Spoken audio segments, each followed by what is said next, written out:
Welcome back to the Passion with Purpose podcast. I'm your host, Nate Chansky. So let me ask you a question. Have you ever had it where you feel like you are ready for the next level in business, or you want to get to the next level, but you struggle with the confidence to step into those roles, or to ask for that price point, or to find those clients that are at that high-end venue? If that's something you've struggled with, this is going to be the perfect episode for you. This is a live coaching call with a photographer named Taylor who has that exact issue in her business. And we go through on this coaching call to help her get past that. So if you've ever been there, I think this is going to be an amazing episode for you to listen to as well. So let's go and chat with Taylor. Taylor, how's it going? Good. How are you? I'm so good. Tell everybody who's listening where you're from, what kind of work you do, and for how long you've been doing it for. Okay, awesome. So I'm Taylor. I'm from, I'll say it with Sun and Soul Photo because that's my business name. So I do photography. I actually live in Portland, but I primarily serve Southern California. Cool. And getting into Arizona. So lots of traveling. So tell me how I can help you out today, Taylor. Yes, thank you. I really appreciate you having me on here today. So right now I'm actually in a transition where I'm like phasing out of lower end weddings and moving to being more in the luxury market. Going from being just the photographer and learning to step into more of the role of a true business, CEO role. So with booking those higher end weddings, just to get to that next level, I know it's just not having better work. It's having stronger systems, stronger connections with, vendors in the industry, better decision making and leadership. And, I have been able to book those higher end weddings, and it's mainly with the planners. And I'm kind of falling short with doing it on my own, being able to just, turn that lead into an actual booking. So as someone who's very creatively driven, like myself, not so much in the business aspect, I'd love to learn from you how you really developed the business mindset, needed to grow and scale your business without losing that creativity, or if you're lucky that you just have both naturally, the creative and business side. Sure. This is a great question. No, I do not naturally have both, I don't think. I mean, I think we all have different strengths, and then I also think we all have different weaknesses that we can grow into strengths. So it's just like any part of our physical body. It's like, let's say someone has great calves, and then let's say someone else has terrible calves. It's like, it doesn't mean someone can't grow in that specific muscle group. It's just that they have to maybe try a little bit harder in that area. But then that same person may have huge shoulders, something like that. So it just depends. So that's how I feel, where if I was this is how I was born, it might resonate with you a little bit of very creative, very right-brained, very feeling, but the thinking and the left brain and the more business strategy side doesn't come as naturally to me. But I love it now. And I love them equally now, but I hear you in what you're saying. I think the biggest thing is, if I could ask you, do you see in any way, and be honest, do you see in any way your creativity and your business mindedness in opposition to one another at all? Do you feel like one expenses the other? Do you feel like they can't? Yeah, it's just, is there any friction between the two? Yeah. No, that's a good question. I don't think so. I think I just, I definitely have, I'm confident in my creativity and my ability to produce in that sense. So I think it's just more of putting, that effort and energy into learning all of the business side. So I'm confident that there wouldn't be friction. It's just learning the balance and becoming more confident in that role. Totally. And I was actually just speaking with one of your mentees in your program. No way. And Claire Cannon. Yeah. I love Claire, her. That's amazing. Yeah, she actually lived in Portland. That's how we met. And then she moved to Portland, or to Florida. But yeah, and she was just sharing with me just really emphasizing on confidence within that business aspect and how Yep. you approach your calls and just your communication and stuff. So that's been something I've been trying to implement. Yep, absolutely. I mean, to me, the way I look at it and the way that I've really grown in this area, because I used to be that person who thought the one expense the other, or at least I thought, okay, well, I am this, but I'm just not wired this other way. I've looked to see it as like, okay, my creativity and my strategy or business mindedness, they're friends and they're not enemies. And one is not at the expense of the other. I've also learned to realize that business is actually very creative. I mean, if you look at the most successful business people out there, and even like some of the largest like media companies out there, and some of the biggest like media brands or personalities out there, obviously these are creative industries in the first place, but they have to be so creative. And the way that they figure out how to either get more customers or get more clients or get more revenue, or the way that they figure out, like just how to build goodwill with people in the world or to build movements, these are creative tasks at the end of the day. I think we, as creatives, almost have the greatest capacity to be very successful business owners because we've already been creating, and it's just another extension, another arm of the creativity that we've already been doing, just in a different way. And so, and the other thing that I think is really cool too is like, I've been the starving artist. Like I've been the person where so creative, but can't really make a whole lot of money. And then I've also been on the other side of it where it's like I'm very creative, but I'm also very abundant in the wealth that I'm able to make. And so I look at those two different places and I'm like, if I can figure out how to leverage that business side of things, guess what? It allows me to do my creativity better. It gives me more time. It gives me more money to do what I need to do. Less frustration, less spending time on like redundant tasks that take me away from my actual creativity. And so you can be both. Like I truly believe you can be both. I don't think there's this like you have to be this naturally born unicorn who has both. No, I think it's just that you learn it. You learn both. You know what I'm saying? So I love that.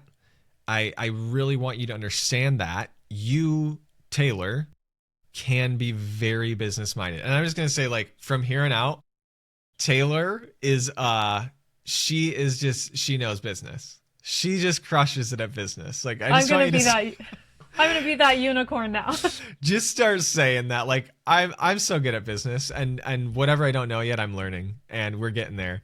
I'm on my way. You know what I mean? Like, or I knew this one coach that I had once, and if ever I would say something that it wasn't like, I would say, "Oh, I just don't know how to do this," and she'd always be like, "Until now," and I'm like, "Wait, yeah, that's true. Okay, Right? until Yeah. now." You know what I'm Yeah. saying? Mm-hmm. And so what I would say is really helpful for me specifically is, yes, the confidence thing, but confidence is informed. Confidence isn't always just felt, right? And so what we have to get down to is like, where are those places in your business, whether it is actual tasks, whether it's in your mindset, that you feel like I either don't know enough or I'm not functioning at a level where I feel is taking me to the next level. So can I ask you if that resonates at all? You flesh out a bit for me where you don't feel confident or where you feel like this one's a little weak here, whether it's a system, whether it's a mindset, anything of that nature. Does anything come to mind for you? I really just think it might be my delivery, like, whether it be over emails or calls. So I've really just been trying to um, kind of just alter and just change up new ways in how I'm delivering, Mm-hmm. communicating, or, like ending the call, and just also trying to be more assertive Mm-hmm. rather than just kind of like open ended, like give them a next step and stuff. So there's just different things I've been trying. And then, like, on my website, trying to remove pricing, put it on Hmm. And I listened to that podcast of yours where you're like, don't ask them their budget. Yeah. And I loved that perspective because it's so true. You know, you would never ask people like, what's your car payment? Right. Exactly. Yeah. No, I love that. This is actually taking a completely different route than I thought you'd maybe be taking with it. Because what I hear from you is not, you didn't, I was waiting for you to say, like, oh, there's certain systems that I'm struggling with, or there's certain like bottlenecks in my actual business structured day to day work that I'm really struggling with. But what I'm hearing from you is it's more of a mindset thing. And it's more of like, I need more of that self confidence, right? So let me help you inform that self confidence a little bit. And when you work with a couple, or when you work on whatever you're doing for a client, I want you to think about, do you feel proud of the work you're doing for them? You do. Oh, sorry. Yeah, I thought you were just telling me to think about it. Like when I'm, Not a rhetorical talking. question. I want you to answer. Okay. Yes, I do. Okay, you feel good about it. You're like, I deliver a really good experience to them. Amazing. And then when you think about the ability of somebody, or excuse me, I should say this, the probability of someone booking you, you can't just think to yourself, okay, I hope they book me. There has to be stake in the game, right? There's got to be like the alternative downside, the negative consequence of them not booking you.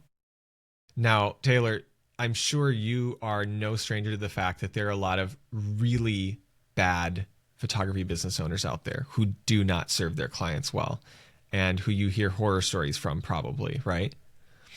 And a lot of times when we don't step into that confidence, when we don't sell ourselves in something that we fully believe in, there's a point where we have to tell ourselves, okay, hold on a second.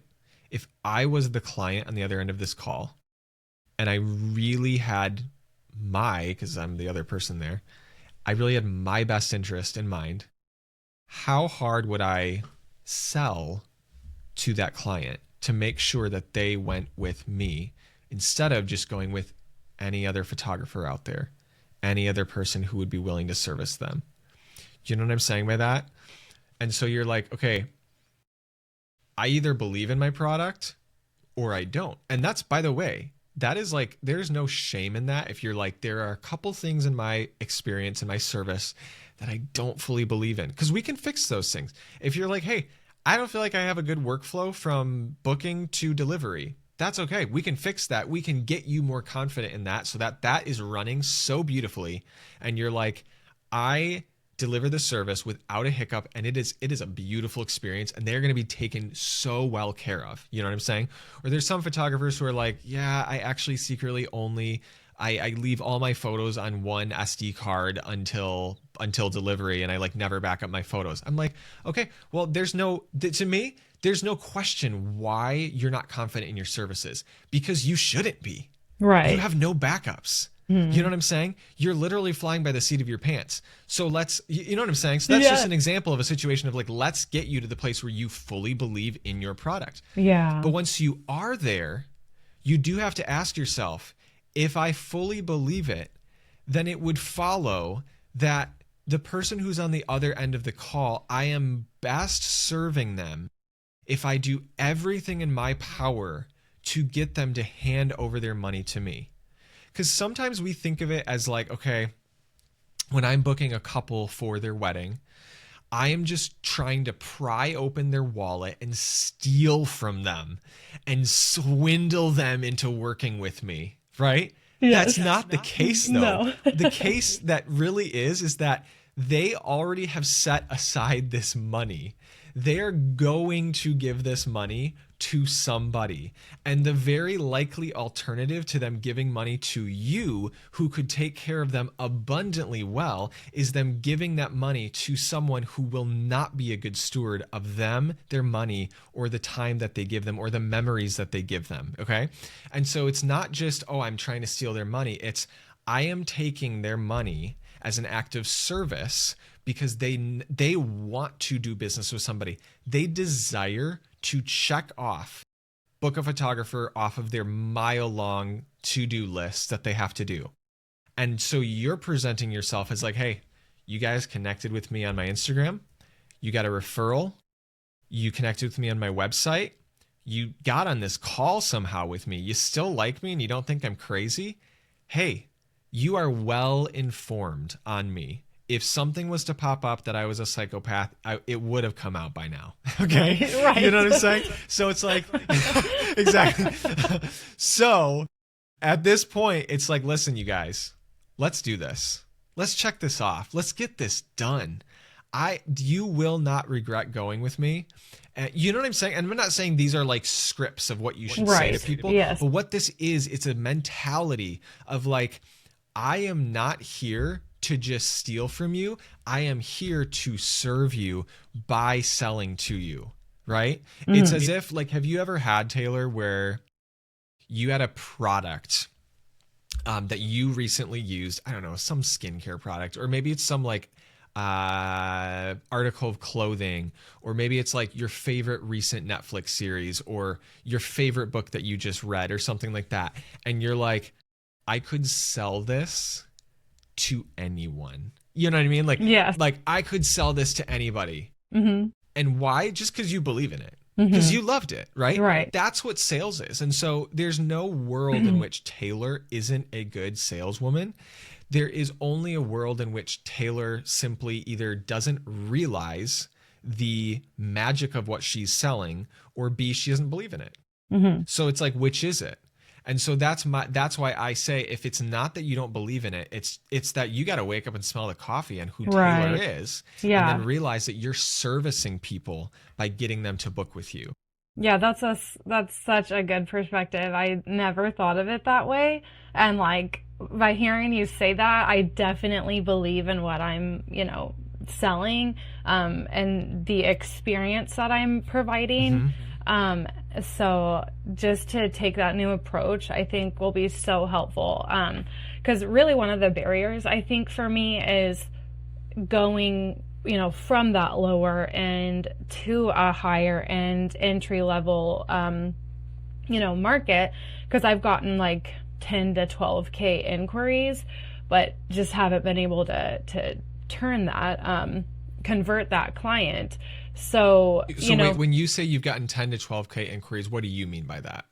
Like people, so when I did have what's your budget, they would say, like 10 to 12K. Totally. Even last year, I had a planner reach out with an 18K budget, which I knew I wasn't qualified for. Wait, why?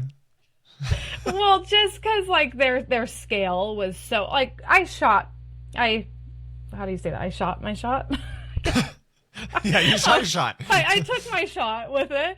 So like, I definitely tried, but I didn't really know like what I should put on the proposal, because just the scale of that industry, I knew I didn't have it, but I took my shot. So it's not that I didn't believe in myself, because I definitely do. Mm-hmm. But so I am getting those leads. It's just, I think what has really like hindered me is just kind of being intimidated, since I haven't shot a 10 to 12K plus wedding myself. So I think I'm just getting in the way of myself. Totally. So to hear your perspective and approaching it where you believe what you are selling, therefore they should as well. And it's just the entirety of the experience you're providing. Just truly like serving them as the client, and, word of mouth is huge, and just being able for them to speak to that and attest to the experience of you servicing them in a way that's just beyond what they could have imagined, Yeah. Something that I want to stop you really quickly is I have come to this realization in business many times before. Not even just in business, but in life, where oftentimes opportunities don't usually present themselves. I say usually because there's some nuance to this, but oftentimes opportunities don't usually present themselves to people who are fundamentally unworthy for them very often. And I would say especially in the photography industry, because it's a very competitive industry already. And what I mean by that is, if you have a planner coming to you who is saying, hey, Taylor, I got an 18K booking for you. Can you do it? Or I'm going to send you the client. I'm telling you right now, Taylor, if that planner sees you as worthy of taking that on, I wouldn't question it. And it's not me saying take the money and run. It's more me saying I truly don't believe that would have come across your desk unless you had it in you to do it. I'm going to also talk about the couples who come to you for these 10 to 12K weddings, okay? And it is interesting because now we know, we have the data to back up. You can book those weddings. Those price points, those types of clients who have that type of money, they can sniff a fraud from a mile away. Like, they really can. They go through your website, they look at your photos, they've probably gotten referrals from people who've talked about you. And I'm telling you right now, if you got through that sniff test, you're ready. Seriously, okay? And so my thing is, I believe in these types of situations, you really are the only person standing in your own way. And I need you to get out of your own way. And yes, there is going to always be the first time you shoot at a certain price point. There's always going to be that big inhale before the exhale of, I did it, right? But for a minute, it's going to be, I'm driving to this wedding and I have never shot in this price point before, right? There's always going to be a first one. And that is okay. That pressure there is something that there's this coach that I listen to a lot. His name is Alex Hermosi, and he talks about the idea of, in business, growth in business is like moving higher up a mountain. And what happens when you get higher up a mountain? Well, you reach a higher altitude. And then what happens to your lungs? It's harder to breathe up there. So he basically says, when you are ascending the mountain of growth, do not be surprised when you get to the next level and you find it harder to breathe. That's kind of what it sounds like right now. That means you're growing. Yes. You know what I'm saying? So don't get up there and be like, oh, I can't breathe as well up here. I must be in the wrong place. Nope. That means you're in the right place. That means you're actually growing. Yeah. Now, no shame if you're like, hey, I got to go back down the mountain because I need to breathe better. Okay. But if you're going for growth, which you are, Taylor, you already said you were at the beginning of the call, so now we have to hold you to that.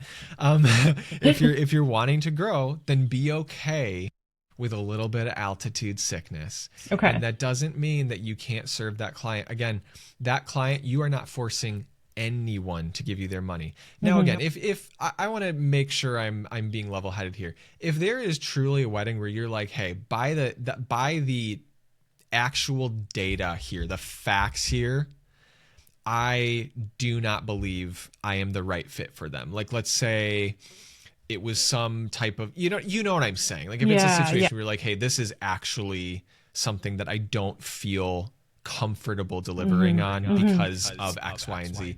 But I doubt that any of these situations thus far have been that type of nature. I think it's more of a situation where you're like, that's new for me, right? And that might be a little out of my comfort zone, and so therefore I'm not going to, say whatever. So all this to say is, like, when you do hop on these calls, I just want you to realize that these people have, like, they've already chosen you. You've already gone through their sniff test. At this point, you should have every reason to be like, hey, I have 95% sold them. All I'm doing here is, again, proving that I'm not a psychopath, and just being like, you know what I'm saying? And just letting your nervous system rest a little bit, and say, we're good. Like, we're good. They already kind of chose me, and I can shoot this well, and I can knock it out of the park, and I know I'll do whatever it takes to make sure that this is going to, it could be something as simple as, like, worst case scenario, you get to the wedding itself and you're like, I'm going to need a second shooter. Whatever. You hire a second shooter and you just say, it's on me this time because it's my first type of wedding at this price point, right? Like, that's the worst that happens. That's amazing. You know what I'm saying? So there's so many ways in which you can look at this from different angles to say, this is the next step for Taylor. She's ready. Do you know what I mean? No, yeah, you've already given me more confidence and more belief in myself because just that perspective alone, like I fully believe in myself, my delivery, and I believe in my system and my experience. So Mm. just kind of putting me in their shoes on the call, like, if I believe in myself, then why wouldn't they? Bingo. That's exactly it, Taylor. The other thing I'm going to tell you, even from just a practical standpoint, is, maybe when you first started in photography, you were shooting like 3 to 5K, maybe, I don't know.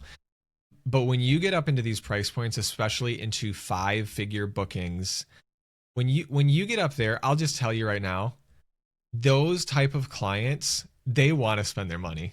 Yeah. Like they do. They want somebody to take their dang Hmm. money. It's fun for them to spend their money. They Right. want someone to like make them feel so well taken care of.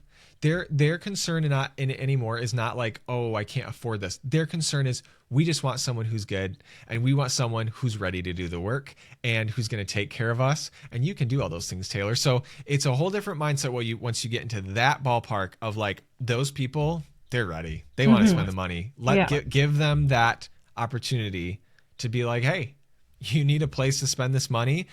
I will take care of you. I will give you a experience that's every bit worth this money that you spend on me. I love that. Thank you. Yeah, So that's awesome. Taylor, you're gonna crush it out there. I Yes. I need you to like DM me in a month Okay. and let me know how it's going, I because I'm will. actually really invested. No, thank But you. tell us where we can find you on Instagram, where we can find you on maybe your website as well. Yeah, so both my Instagram and website are Sun and Soul Photo. So SUNANDSOUL photo. Love it. Awesome. We'll make sure and follow you over there. Thank you so much, Taylor, for being here. Do you feel ready? Do you feel equipped? I do. I'm excited and just ready to, take a new approach. Yeah, Yeah, that really helps my mentality and just to get out of my way because I truly do stand in my way a lot. totally. We all do. And yeah, it's so true. So thank you so much, Nathan. I really appreciate it. Absolutely. Hey, you have a great rest of your day, okay? Thanks, you too. I'll look forward to listening to more of your podcasts. Amazing deal. Okay. Take care, Taylor. You too.